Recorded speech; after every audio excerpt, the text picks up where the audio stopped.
시장을 어느 정도 그 연준의 금리 인하가 정말 증시에 나쁠까라는 불안감들을 해소하는 데 기여하지 않았나. 주도주가 될 수 있으려면은 두 개의 조합이 맞춰져야 되는데, 하나는 스토리, 하나는 이익에 대한 자신감, 성장, 가시성. 이게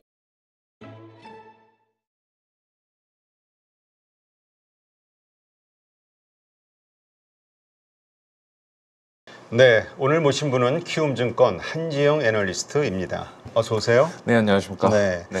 자, 요즘 주식시장 좀 재미가 없어요. 그러다 그렇죠. 보니까 뭐 네. 경기 침체, 엔캐리 트레이드의 어떤 뭐 부작용 아니면 뭐 그레이 스완 여러 가지 이야기들이 좀 나오고 있거든요.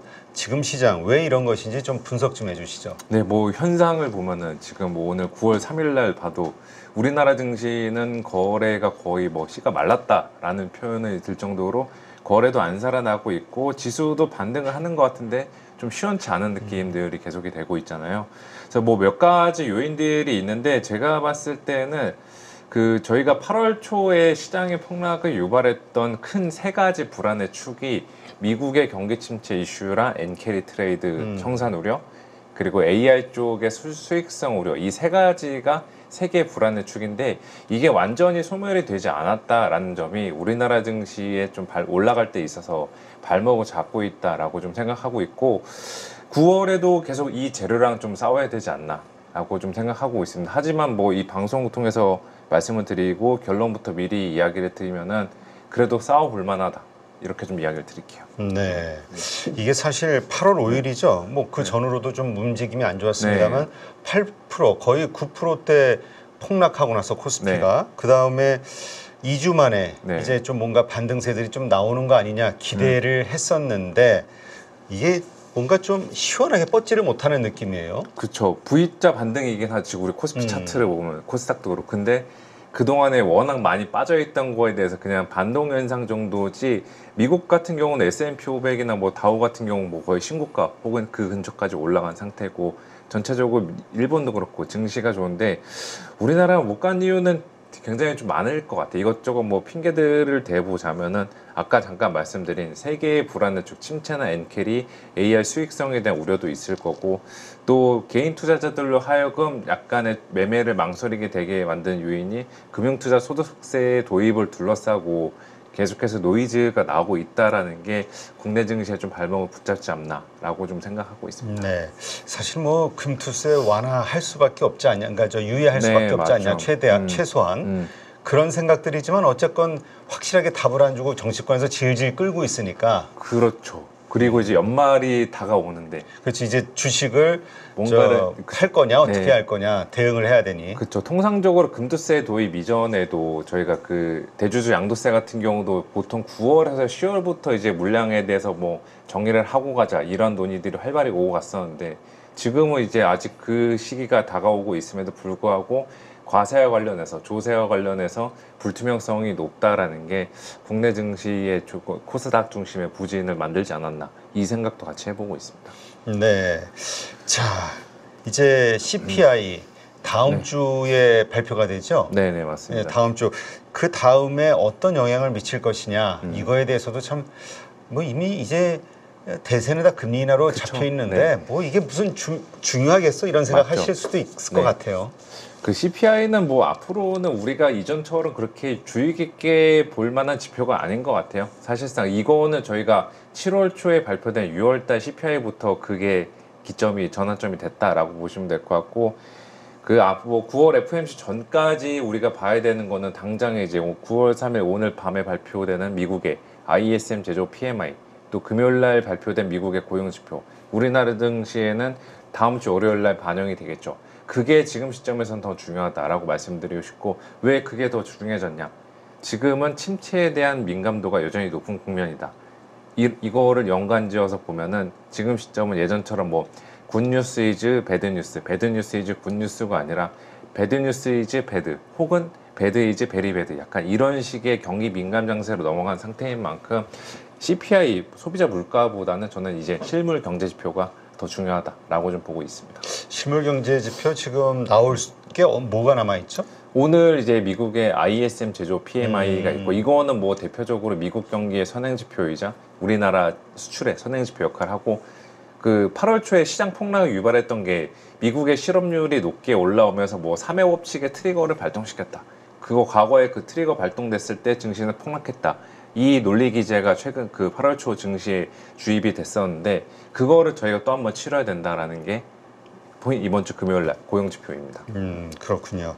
자, 이런 것들 뭐가 됐든 어쨌건 과거의 데이터를 봤을 때는 네. 9월 달은 수익률이 마이너스인 네, 그렇죠. 뭐 계절성 요인이 있다. 뭐 이렇게 아예 그냥 자포자기하는 시각도 있긴 해요. 예, 미국 왜냐하면 증시가 그랬다. 그렇죠. 그 계절성 말고도 일단 뭐 드리자면 곳곳에 지뢰밭 같잖아요. 왜냐하면 이번 주 지표 있죠. 다음 주 뭐 대선 토론회 있고 우리나라는 연휴니까 연휴 전에 수국 공백도 있을 거고 연휴 끝나고 나서 9월 FOMC가 있고 이러니까 이거 뭐 9월 달 좋게 볼 만한 이유는 없다라는 생각이 뭐 1차적으로는 들만 합니다. 그리고 더 나아가서 이것도 차트 하나 그냥 보여드리면은 많이 보셨을 것 같은데 제 거 차트 한번 보여드리면요.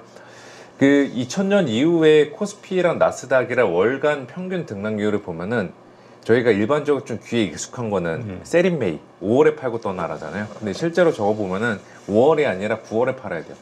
9월의 수익률이 코스피나 나스닥 모두 대체로 가장 부진했습니다.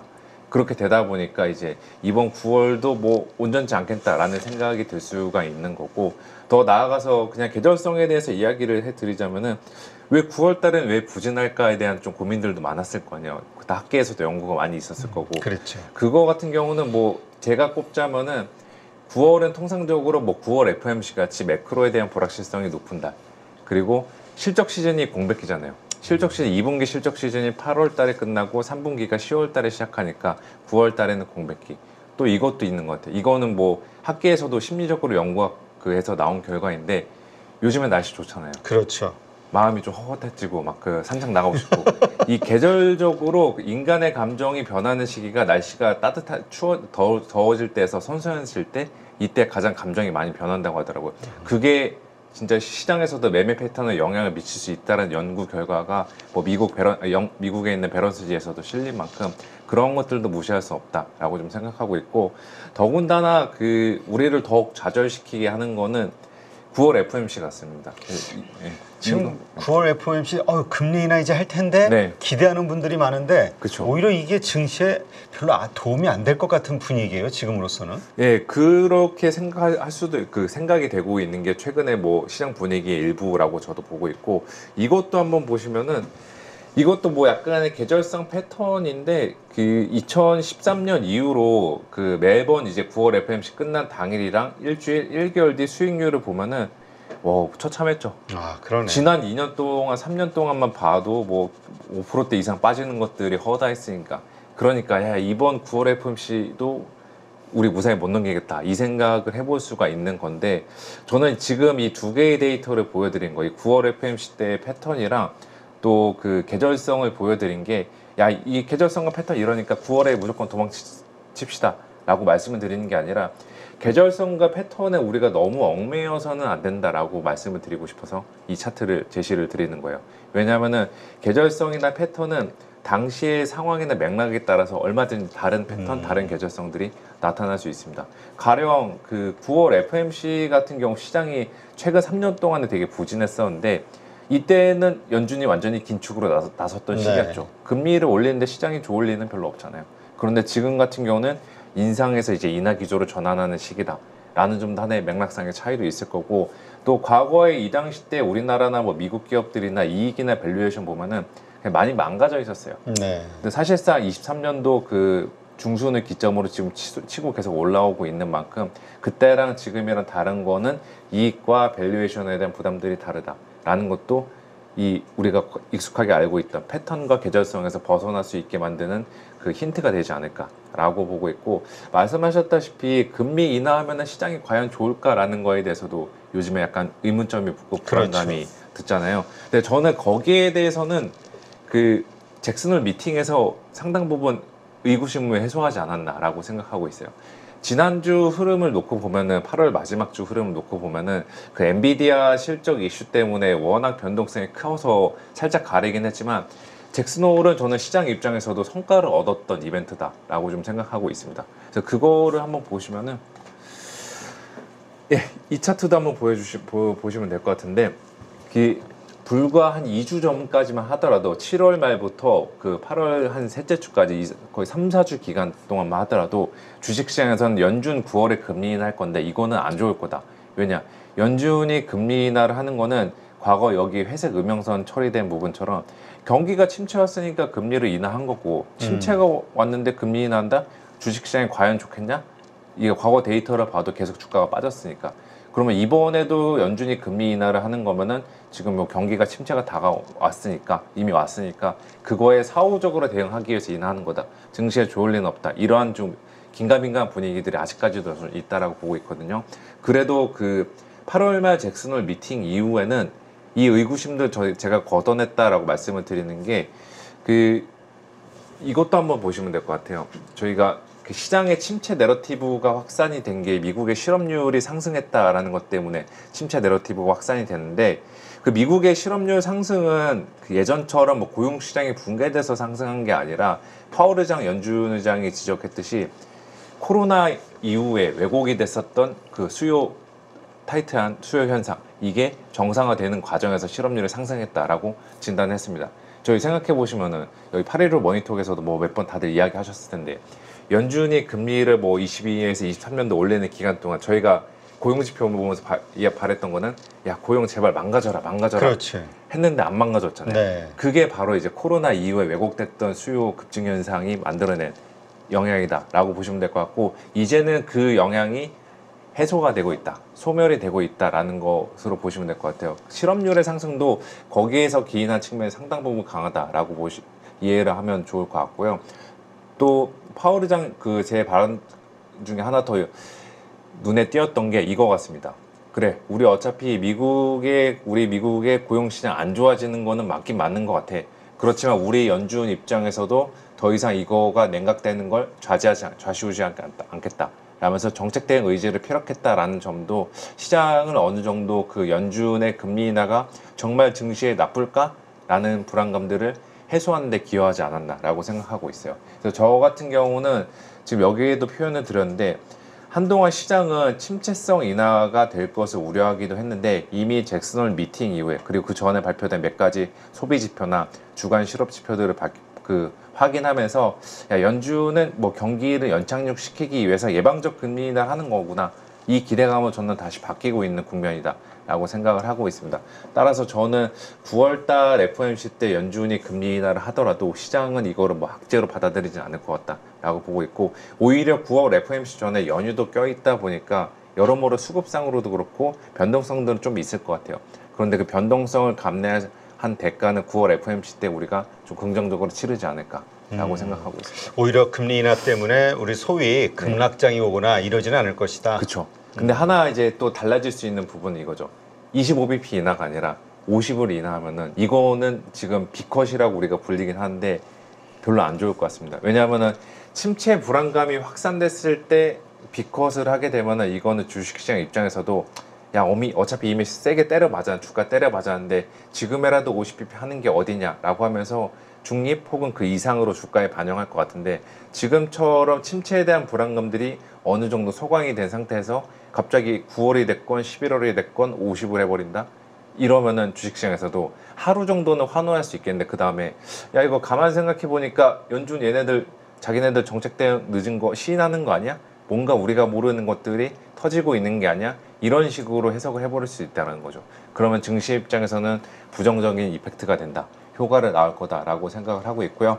저는 기본 베이스 시나리오는 미국은 소프트 랜딩, 경기는 연착륙을 하고 연준도 12월 달까지 75bp 인하하는데 25 이렇게 세 차례 나눠서 인하를 하는 게 제가 가진 베이스 경로다라고 보고 있고 이러한 경로가 현실화된다라면은 우리나라 증시 뭐 올라가는 것은 조금 계속해서 한계는 있겠지만 하방 같은 경우는 이전보다 더 견고해질 거다라고 좀 말씀을 드릴게요.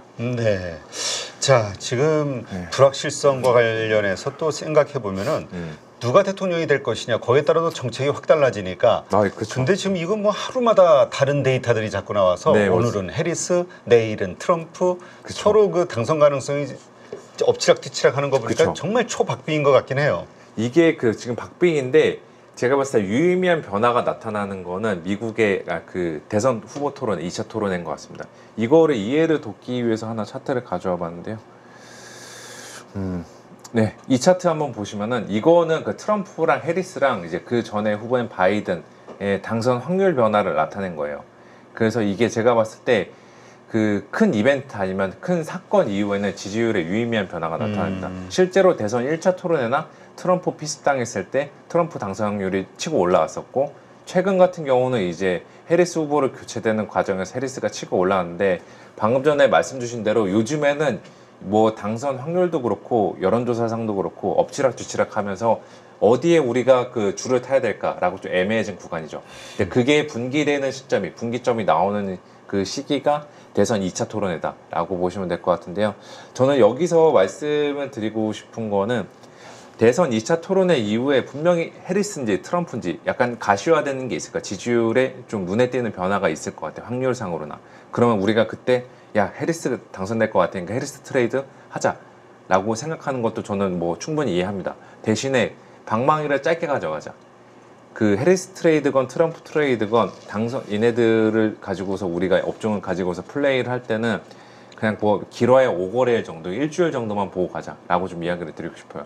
왜 그러냐면은 그 7월 14일 날 트럼프 귀에 총 맞았을 때 저희 생각해 보면은 야, 이거 바이든 절대 못 이긴다. 이거 그랬죠. 트럼프가 됐고 이건 트럼프 될 수밖에 없고 그냥 됐다라고 해서 웬만한 언론이나 외신에서도 트럼프 2.0 시대 준비하자라는 정도로 그렇게 트럼프 당선을 기정사실화했는데, 그 당시 때조차 건설조선 기계와 같이 뭐 트럼프 수혜주라 불리는 이 업종들도 정확히 3일 갔습니다. 그래서 저는 그런 것들을 좀 말씀드리고 싶어요. 그래서 대선 이벤트가 뭐 정책이나 외교나 안보상으로는 정말로 그 유의미한 변화를 일으킬 수가 있는데, 주식시장에서는 이 트레이드의 생명력, 지속성은 이전보다 좀 주기가 짧아졌다. 이 말씀을 드리고자 해서 9월 10일 이후에 뭐 해리스건 트럼프건 지지율 우위가 나타났을 때 이쪽으로 플레이하는 건 좋긴 좋은데, 여기는 트레이딩 정도로만 접근을 하자라고 좀 말씀을 드릴게요. 네. 하여튼 뭐 요즘 해리스가 그 선두에 다시 나왔다 뭐 이런 네. 의견 때문인지 몰라도 2차 또 신재생 그쵸. 에너지 2차 전지가 되게 강했단 말이에요. 네, 그렇죠. 오늘 오전에도 사실 되게 좋았는데 네. 흐름이 근데 또 그냥 뭐 시간이 좀 지나면서 잠깐 반짝하다가 그냥 네, 다시 또 그쵸. 가라앉는 느낌? 네. 수급이 안 붙네. 수급은 그동안에 좀 붙었던 것 같아요. 이게 수급이 제가 붙었다라고 좀 추정을 해보는 게, 그 우리나라 증시 뭐 8월달 중순에 반등장에서 생각해 보시면은 오늘은 2차 전지 오르고 내일은 뭐 그 금융주 오르고 그 다음날에는 반도체 오르고 업종별로 돌아가면서 올랐잖아요. 말이 좋아 돌아가면서 오르는 거지, 이거는 잘못하면은 돌아가면서 얻어 터질 수 있는 장세가 8월달 장세였다라고 생각하고 있어요. 그렇게 되다 보니까 기관도 그렇고 외국인도 그렇고 뭐 개인 투자자분들 그렇고, 야, 이거 업종 우리 그 기민하게 대응하기 어려우니까 어차피 지수는 반등하니까 그냥 코스피 지수를 그냥 따라가자 라는 판단들도 상당 부분 있었던 것으로 생각하고 있습니다. 그러면은 코스피 지수를 따라간다? 코스피 업종별로 시가총액 비중별로 골고루 사야 된다라는 이야기인데, 대형주 중에서 수급이 제일 비어 있었던 게 2차 전지였거든요. 그러니까 2차 전지 쪽으로 비었던 수급들이 채워지면서 8월 중순 이후로 2차 전지가 굉장히 셌던 그 영향이 있지 않았나라고 보고 있고, 여기서 앞으로 더 올라갈 수 있냐라는 거에 대해서는 이제는 조금 고민이 될 것 같아요. 주도주가 될 수 있는지. 네, 제가 여기서 그 생각해봤는데, 그 주도주가 될 수 있으려면은 두 개의 조합이 맞춰져야 되는데, 하나는 스토리, 하나는 이익에 대한 자신감, 성장, 가시성, 이게 있어야 됩니다. 예. 근데 지금 우리나라 증시에서 주도주가 될 만한 게 최근에 주도주였던 반도체, 바이오, 또 요즘에 이야기나 2차 전지인데, 제가 봤을 때 바이오는 스토리랑 이익 성장 조합이 잘 됐어요. 금리 인하에 대한 수혜, 그리고 전 세계 바이오에 대한 수요들, 그리고 실제로 숫자들을 더 찍히고 있고, 그래서 바이오는 전 연말까지도 우리나라 증시에서 주도주로서 나름의 이제 역할을 할 것 같은데, 반도체랑 2차 전지는 살짝 지금 다 애매한 게, 반도체는 이익은 계속 지금 올라오고 있는데 스토리에 노이즈가 꼈죠. 내러티브에 노이즈가 꼈죠. AI 과연 얘네들 돈 벌 수 있을까? 엔비디아도 실적 잘 나오긴 했는데 얘네들 정말 마진이 이제 앞으로 더 좋아지긴 어려울 것 같고, 여기에 대한 노이즈가 꼈다라는 거. 반대로 2차 전지는 스토리는 좋죠. 야 이제 주가 이제 더 이상 뭐 나락갈 때까지 갔고 바닥 치고서 올라갈 일만 남았고 뭐 해리스가 되건 트럼프가 되건 뭐 테슬라 쪽 그 생각해 보면은 얘네들은 그 괜찮을 거다. 그리고 수급도 지금 많이 비어 있는 상태다. 이런 좀 내러티브들이 많이 형성이 되어 있는데 두 번째 요인 실적에 대해서는 아직까지는 가시성들이 잘 보이지 않는다라고 생각하고 있습니다. 그래서 반도체랑 2차 전지는 주도주로서 요건을 조금 불충분하게 충족한 상태다라고 생각하고 있어서 여기에 대해서는 이 두 개의 업종은 우리가 뭐 지금 사서 이제 먹었으면은 뭐 괜찮긴 하지만 더 지금 시점에 오늘을 기점으로 비중을 더 실어서 가는 거는 조금 지양하고 차라리 바이오로 좀 더 태워서 가는 게 연말까지는 시장 대응할 때 있어서 좀 낫지 않나라고 생각하고 있습니다. 네, 그렇군요. 근데 어쨌든 어제 뭐 최근 며칠 그냥 전 섹터 특히 네. 어제 전 섹터 그러니까 2차 전지 모든 섹터 골고루 네. 바스켓으로 담는 느낌? 네, 그렇죠. 그래서 이 섹터가 이제 보통 주도주가 될 가능성이 이러면 좀 높아지는 거 아니냐 그쵸. 이랬는데 네. 이게 좀 더 여러 날 이어졌어야 그게 좀 확실해지는 건데 네, 그렇죠. 바로 이런 오늘, 모습이 나왔네요. 예, 그 아마 그리고 오늘 뭐 이렇게 나온 거는 전일 워낙 뭐 급등해 버렸으니까 단기 차익 실현 순고르기 나오는 거는 자연스러운 현상이고 여기서 저도 뭐 2차 전지 바닥을 다졌다는데 저도 완전히 동의하는데 이제 작년 초처럼 막 그래 시장 다시 치고 올라가는 그거를 기대하려면 우리가 데이터나 뭐 리튬 가격들 좀 더 체크를 해보면서 그 대응을 해야 되지 않을까 이렇게 좀 말씀을 드릴게요. 네. 자, 그렇다면 지금 9월장 어떻게 될 것이냐, 어떤 그 시장으로 우리가 이해를 해야 될 것이냐, 그리고 연준은 거기에 따른 결정을 어떻게 내릴 것이냐, 네. 이 모든 게 다 맞물리고 네, 있으니까, 맞습니다. 하여튼 어떻게 봐야 되는 겁니까? 앞으로의 이러한 시장 환경과 거기에 따른 우리 증시의 어떤 변화를. 일단은 뭐 제가 봤을 때 나쁘진 않을 것 같아요. 하방은 다졌는데 위로 올라갈 수 있는 상방 자체는 이제 이전만큼 우리가 기대했던 것만큼 세진 않을 수 있다. 그냥 뭐 코스피 지수대로 말씀을 드리면은 저 같은 경우도 그 8월 초 이 폭락 사건 터지기 전에는 한 8월 달, 9월 달 사이에 코스피 3천 정도 한번 고점 보고서 그 다음에 이제 4분기에는 뭐 변동성 장세로 옆으로 기어가지 않을까라고 생각했는데 좀 예상보다 빠른 악재들이 많이 터졌잖아요. 그래서 그 에너지를 상당 부분 미리 8월 초에 좀 소진을 한 상태여서 그냥 전고점 정도가 2,880선대 이 정도가 사실상 이제 올해 남은 기간 동안에 볼 수 있는 고점이고 그 아래에서 이제 계속해서 박스권 트레이딩 장세가 전개되지 않을까. 제가 그렇다고 이제 뭐 하단이 열려 있다라고 말씀을 드리기는 않는데 왜냐하면은 연준의 금리 인하 같은 경우도 증시 입장에서는 저는 나쁘지 않은 그 환경을 조성할 거고 또 미국의 침체나 엔캐리 트레이드 우려 잊을만하면 계속 부각이 되겠지만 이미 8월 초 그 폭락 과정을 통해서 내성과 학습 효과가 생겼다라는 것들 또 AI 같은 경우는 노이즈가 껴있긴 하지만 여기도 지금 기업들 대부분 다 실적들은 내고 있다라는 거 이 요인들을 종합을 해보면은 하단 자체는 견고하다 대신에 상단도 막혀있다 그냥 연말까지도 박스권 장세에서 업종으로 계속 좀 대응을 해야 되지 않나라고 보고 있고 업종도 순환매는 계속 많이 되니까 어디를 따라가야 될지 기민한 대응이 요구되는 시점이자 난이도가 높은 시장 상황이긴 한데 그런 상황 속에서 우리가 중심을 갖고 갈 만한 업종은 지금 시점에서는 바이오다. 좀 이렇게 좀 말씀을 드릴게요. 네. 근데 바이오와 관련해서 하도 순식간에 뭐 갑자기 유상증자가 됐든 아니면 그쵸. 뭐 임상과 관련해서 이러저런 네. 해석을 불러일으킬 수 있는 네. 공시들이 순식간에 나와버리니까 그쵸. 되게 불안정스럽게 보는 분들이 많더라고요. 저 차라리 그래서 대형 바이오 쪽들로 그냥 가는 게 맞는 것 같아요. 중소형 바이오 같은 경우는 이제 기대 수익률 자체는 높겠지만 그만큼 리스크도 크니까 지금은 대형 바이오 업체들로만 압축해서 가셔도 괜찮지 않나라고 말씀드릴게요. 네. 자, 지금 환율 우리가 원화 강세가 되면은 앞으로 뭐죠? 또 달러 약세가 된다는 얘기니까 외국인들의 매수가 확 들어올 거라고 생각했는데 안 지금 들어오죠. 흐름이 네. 좀 반대예요. 그렇죠. 왜 이러죠? 반대라는 게 애당초 올해부터 그냥 반대였어요. 올해 초부터 반대였어요. 이거 차트도 잠깐 보시면요. 예, 이 차트를 한번 보시면 코스피랑 원달러 환율인데 보통 우리가 이 기간 동안 2010년부터 23년 기간 동안 보면은 이 분홍색이랑 파란색이랑 반대로 가요. 무슨 말이냐? 원달러 환율이 하락하면은 주식시장은 상승하고 외국인 수급이 들어오는 게 우리가 기존에 알고 있던 배워왔던 공식인데 최근에 이게 안 맞으니까 시장에서도 야 이거 왜 그러지 이 생각이 드는 거잖아요. 근데 애당초 8월부터 그런 게 아니라 올해 내내 그랬습니다. 올해 내내 보시면은 이 분홍색이랑 그 파란색 선이 같이 가요. 원래는 반대로 갔어야 되는데.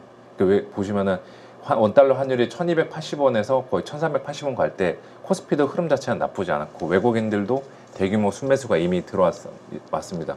이미 이 원달러 환율과 증시 간의 공식은 애당초부터 올해 초부터 맞지 않았다.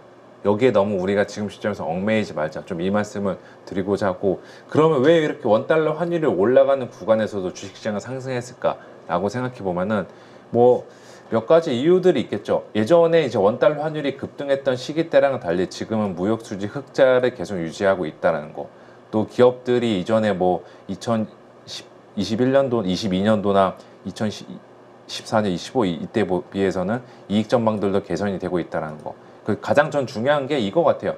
국내 일반 투자자들이나 기업들이 해외 주식 투자 비중을 계속 늘리다 보니까 달러에 대한 수요가 구조적으로 늘어날 수밖에 없어요. 그렇죠. 그러면은 원달러 환율도 예전에는 우리가 이제 원화의 안정적인 레인지, 이게 뭐 예를 들어서 제 개인적인 생각은 원래는 1100원에서 1200원 이 사이인데 지금 그 레벨이 한 100원 정도 올라갔다라고 보시면 될 것 같습니다. 그래서 환율 같은 경우는 최근에 이렇게 상승한다고 해서 우리가 걱정할 거는 없고, 그래도 빠진다고 해가지고 야 외국인 돈 더 들어오고 증시 더 갈 거야 이렇게 생각하는 거는 지금 시점에서는 조금 뒤로 밀어두는 게 낫지 않나라고 좀 말씀을 드릴게요. 네. 그러니까 일단 기본적으로 네.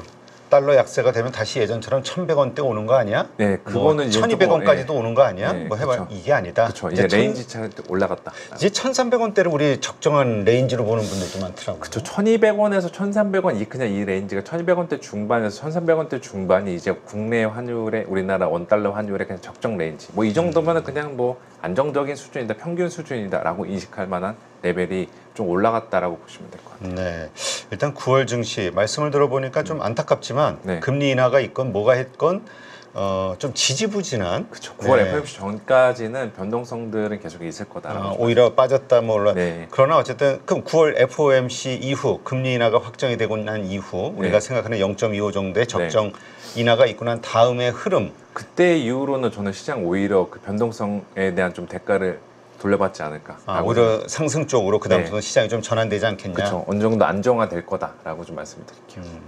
그렇다면 지금 FOMC 회의 전까지는 적극적으로 뭐 주식을 매매하거나 많이 비중을 들고 있거나 할 이유가 없어 보이기도 하는데. 그렇죠. 뭐 굳이 팔 필요는 없는데 이제 비중을 여기서 더 싣는 전략들을 아마도 다들 망설이시긴 할 거예요. 저도 그 부분에 대해서는 충분히 이해하고, 그래서 그냥 현재 비중 정도는 유지하고, 그 다음에 그 섹터별로도 포지션도 오늘 뭐 올랐다, 오늘 만약에 또 2차 전지 오르면 또 내일 또 2차 전지 타려고 준비하신 분들도 계실 거잖아요. 그렇게 하지 말고 그냥 기존의 섹터들 계속 그냥 꼭 들고 가시는 게 맞지 않나. 순환매가 기다리자.